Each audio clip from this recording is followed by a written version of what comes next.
It is filthy. It's absolutely explicit about body parts, about what you want to do with body parts, why they're there. Mm. And Shakespeare does that again and again and again with his language. Teachers in the county of Hillsborough, although I don't know how they pronounce it, in Florida, are selecting excerpts of Shakespeare that are safe for class because there are concerns that some of it is just too raunchy. Is it? Much ado about nothing. Thank you, thank you. I think you must have seen that coming though. How raunchy does Shakespeare actually get?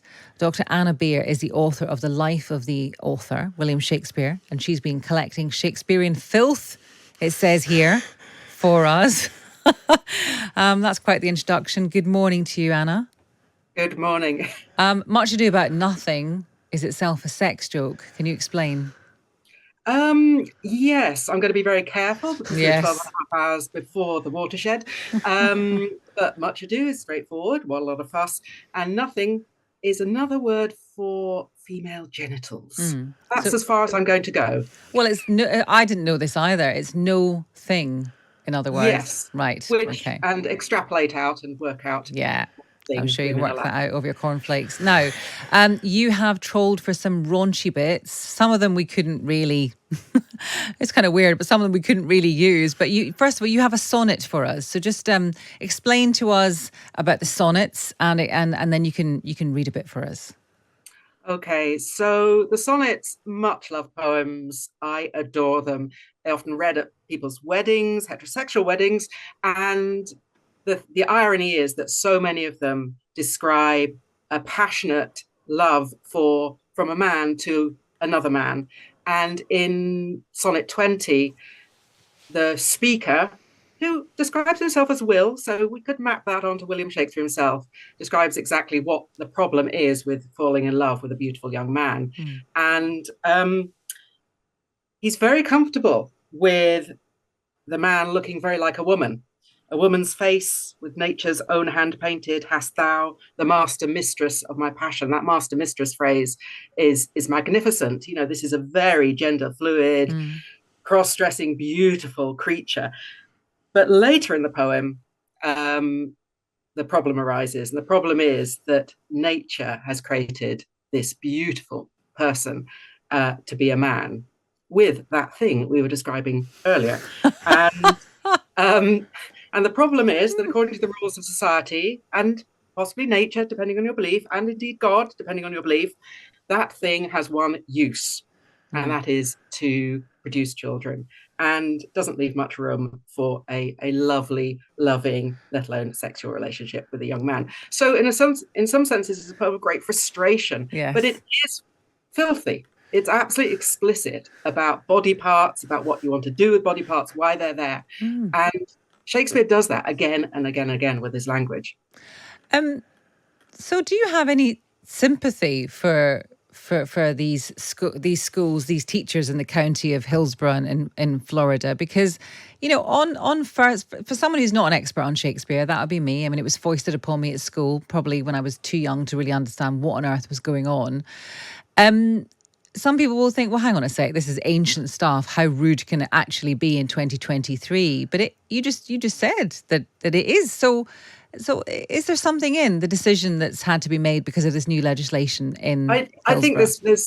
I do have sympathy for the decision, but for completely different reasons. I think that, like, you sit down with the kids, and I'm going to show my age here. Carry On films, okay? Yeah. Carry On films are filled with Yes. innuendo, double entendres, jokes that the adults watching are going to get, and the kids watching, one hopes, are not going to get. And Shakespeare's the same. Shakespeare, any great literature needs to work for all ages, not historically thinking as well, 16th century, 21st century, but also all ages, 9 to 90.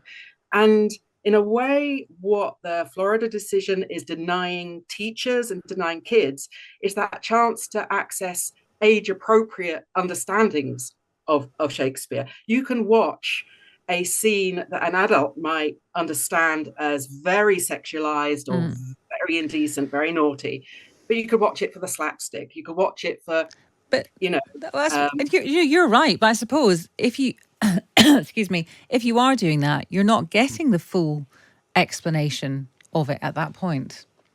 that is true, and that is where I disagree, as it were. So maybe start kids with the easily accessible Shakespeare. I taught a group of kids from a local primary school recently, or talked to them, and I chose a passage, and it had a baby mewling and puking, and for them it was exciting to even have the word puking in there.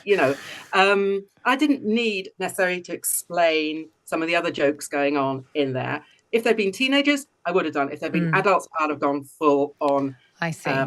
Deciding what level to pitch it. The point is that Shakespeare didn't actually, in his own time, show much flesh on stage. He couldn't do, because it's boys playing women on stage.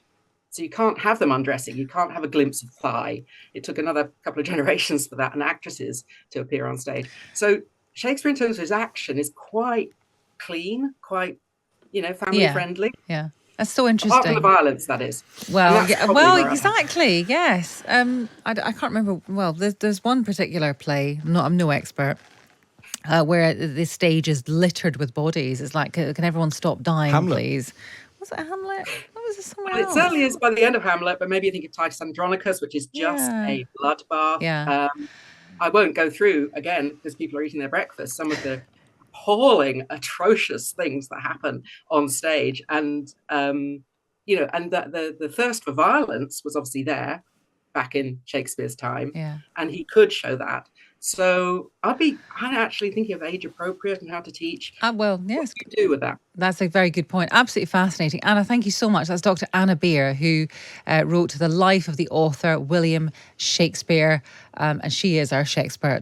She's a great Shakespeare. That's really interesting stuff. I'm taking my two eldest kids, to see their first Shakespeare tomorrow at the Globe. Macbeth, which has got violence. It's got some mild innuendo, the porter scene, where it talks about the effects of drinking, how it increases the desire and takes away the performance and stuff like that. I think at that age, I mean, again, that people, children take different things, but it's so difficult to follow the dialogue. Yeah. It's so difficult. But you've got to train your ear. That's what's good about it. You've got to try and concentrate on individual words. I'll be really interested to see my children, particularly my eldest one, who's come up, I suppose they both have come up in the age of social media and short attention spans. How will full-blown Shakespeare work or not work? It'll be interesting to find out. And because, as you say, sometimes you get I got taught so badly at school. So badly, in this awful way. We got to watch a video of a lot of them, which we thought was nice. We enjoyed that, but we still didn't know what the heck was going on. I mean, we didn't.